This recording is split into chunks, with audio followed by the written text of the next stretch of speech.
السلام علیکم ورحمۃ اللہ وبرکاتہ۔ حضرات محترم، جو لوگ مسجد میں اعتکاف میں بیٹھے ہوئے ہیں، جن کو معتکف کہا جاتا ہے، کیا ان لوگوں کو زکوٰۃ کی رقم یا فطرے کی رقم دے سکتے ہیں یا نہیں؟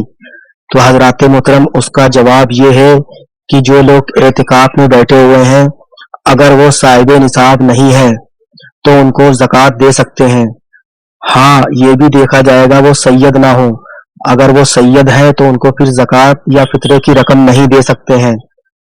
اور حضرات محترم، جو معتکف ہیں، جو اعتکاف میں بیٹھے ہوئے ہیں، اگر وہ غریب غربا ہیں، زکوٰۃ کے مستحق ہیں، فطرے کے مستحق ہیں، تو ایسے شخص کو زکوٰۃ اور فطرہ، ہدیہ وغیرہ دینا یہ بالکل درست ہے اور ان کو دیا جائے۔ اور حضرات محترم، ان کو زکوٰۃ کا پیسہ یا فطرے کا پیسہ اگر آپ جانتے ہیں کہ ان کو تکلیف ہوگی تو ان کو اس صورت میں بھی دے سکتے ہیں، یا تو ان کو کپڑے کا مالک بنا دیں، یا تو ان کو کوئی تحفہ کا مالک بنا دیں، یعنی کہ ان کو کسی بھی سامان کا مالک بنا دیا جائے تو بھی آپ کی زکوٰۃ ادا ہو جائے گی۔